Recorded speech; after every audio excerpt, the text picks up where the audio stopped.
Class 8th। ये आपका chapter है 14, जब सिनेमा ने बोलना सीखा।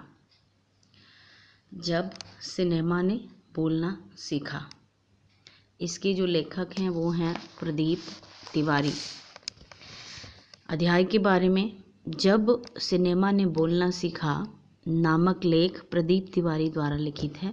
इन्होंने इसमें सिनेमा संबंधी जानकारियों को क्रमवार तथा सुंदरता से दिया है, जैसे मूक फिल्मों के बाद सवाब फिल्मों की शुरुआत। पहले बच्चों जो होती थी फिल्में वो मूक होती थी। मूक मतलब जिसमें डायलॉग नहीं होते थे, गूंगी। फिल्मों में नायक नायिकाओं द्वारा गाए जाने वाले गीतों के स्थान पर पार्श्व गायन का प्रारंभ, अभिनेत्रियों का आगमन, तकनीशियन आदि के बारे में महत्वपूर्ण जानकारियां आदि। तो इस अध्याय में हम यही सारी चीज़ें पढ़ेंगे। ठीक है, चलिए शुरू करते हैं। वे सभी सजीव हैं, सांस ले रहे हैं, 100% बोल रहे हैं। 78 मुर्दा इंसान जिंदा हो गए, उनको बोलते बातें करते देखो। देश की पहली सवाक, सवाक मीन्स, वाक मीन्स होता है बोलना, यानी कि सवाक मीन्स होता है बोलती हुई फिल्म आलम आरा के पोस्टरों पर विज्ञापन की एक पंक्ति लिखी हुई थी। 14 मार्च 1931 की यह ऐतिहासिक तारीख भारतीय सिनेमा में बड़े बदलाव का दिन था। इसी दिन पहली बार भारत के सिनेमा ने बोलना सीखा था। हालांकि यह दौर ऐसा था जब मूक सिनेमा लोकप्रियता के शिखर पर था।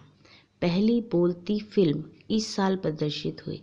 उसी साल कई मूक फिल्में भी विभिन्न भाषाओं में बनी, मगर बोलती फिल्मों का नया दौर शुरू हो गया था। पहली बोलती फिल्म आलम आरा बनाने वाले फिल्मकार थे आरदेशिर एम ईरानी। आरदेशिर ने सन 1929 में हॉलीवुड की एक बोलती फिल्म शॉर्ट बोट देखी और उसके मन में बोलती फिल्म बनाने की इच्छा जागी। पारसी रंगमंच के एक लोकप्रिय नाटक को आधार बनाकर उन्होंने अपनी फिल्म की पटकथा बनाई।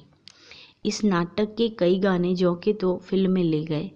एक इंटरव्यू में आरदेशिर ने उस वक्त कहा था, हमारे पास कोई संवाद लेखक नहीं था, गीतकार नहीं था, संगीतकार नहीं था, इन सब की शुरुआत होनी थी। आरदेशिर ने फिल्म के गानों के लिए स्वयं की धुनें चुनी। फिल्म के संगीत में महज 3 वाद्य, तबला, हारमोनियम और वायलिन का इस्तेमाल किया गया। आलम आरा में संगीतकार या गीतकार में स्वतंत्र रूप से किसी का नाम नहीं डाला गया। इस फिल्म में पहले पार्श्व गायक बने WM खान। पहला गाना था दे दे खुदा के नाम पर प्यारे, अगर देने की ताकत है। आलम आरा का संगीत उस समय डिस्क फॉर्म में रिकॉर्ड नहीं किया जा सका। फिल्म की शूटिंग शुरू हुई। लो साउंड के कारण ही इसकी शूटिंग रात में करनी पड़ती थी। मूक युग की अधिकतर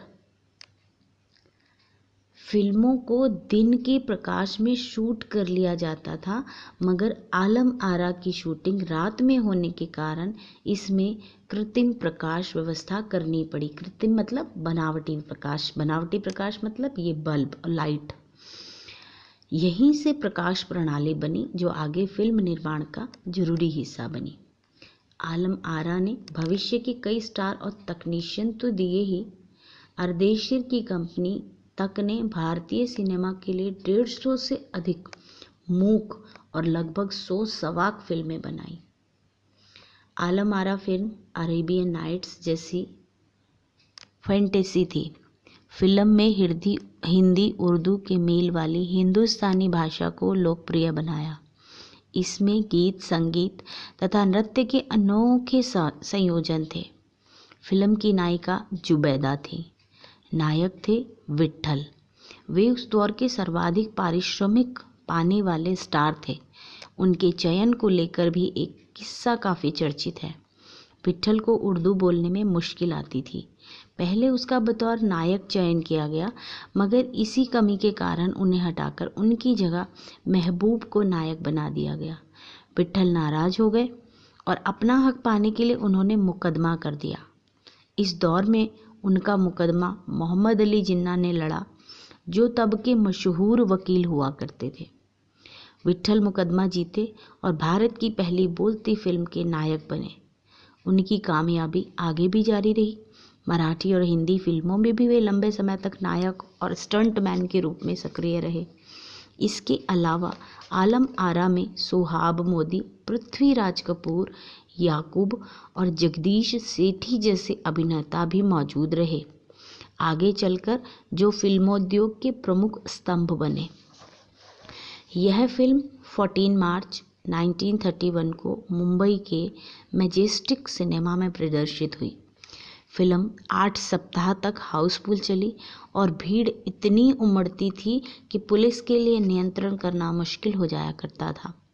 समीक्षकों ने इस भड़कीली फैंटेसी फिल्म करार दिया था, मगर दर्शकों के लिए यह फिल्म एक अनोखा अनुभव थी। यह फिल्म 10,000 फुट लंबी थी और इसे 4 महीनों की कड़ी मेहनत से तैयार किया गया था। सवाक फिल्मों के लिए पौराणिक कथाओं, पारसी रंगमंच के नाटकों, अरबी प्रेम कथाओं को विषय के रूप में चुना गया। इसके अलावा कई सामाजिक विषयों वाली फिल्में भी बनी। ऐसी ही एक फिल्म थी खुदा की शान।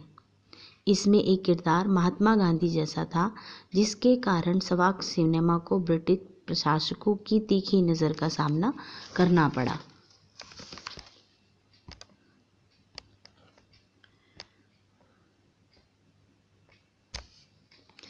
सवाक सिनेमा के नए दौर की शुरुआत कराने वाले निर्माता निर्देशक अर्देशिर इतने विनम्र थे कि जब 1956 में आलम आरा के प्रदर्शन के 25 वर्ष पूरे होने पर उन्हें सम्मानित किया गया और उन्हें भारतीय सवाक फिल्मों का पिता कहा गया, तो उन्होंने उस मौके पर कहा था, मुझे इतना बड़ा खिताब देने की ज़रूरत नहीं है, मैंने तो देश के लिए अपने हिस्से का ज़रूरी योगदान दिया है।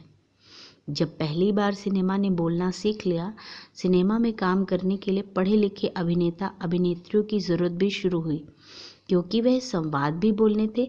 सिर्फ अभिनय से काम नहीं चलने वाला था।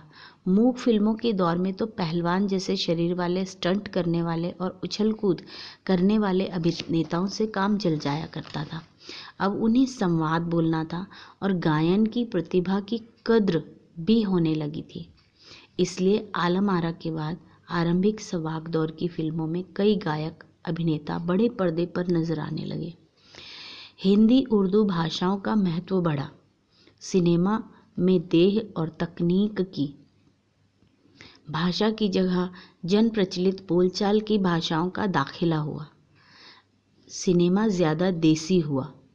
एक तरह की नई आज़ादी थी, जिससे आगे चलकर हमारे दैनिक और सार्वजनिक जीवन का प्रतिबिंब फिल्मों में बेहतर होकर उभरने लगा। अभिनेताओं अभिनेत्रियों की लोकप्रियता का असर उस दौर के दर्शकों पर भी खूब पड़ा। माधुरी नाम की फिल्म में नायिका सुलोचना की हेयर स्टाइल उस दौर में औरतों में लोकप्रिय थी। औरतें अपनी केस सज्जा उसी तरह कर रही थीं। अर्देशिर ईरानी की फिल्मों में भारतीय के अलावा ईरानी कलाकारों ने भी अभिनय किया था। फिल्म आलम आरा भारत के अलावा श्रीलंका, बर्मा और पश्चिम एशिया में पसंद की गई। भारतीय सिनेमा के जनक फाल्के को सवाक फिल्मों के जनक अर्देशिर ईरानी की उपलब्धि को अपनाना ही था, क्योंकि वहाँ के सिनेमा का एक नया दौर शुरू हो गया था। ठीक है बच्चों, ये हमारा नया चैप्टर है, आप इसको पढ़ेंगे और समझेंगे।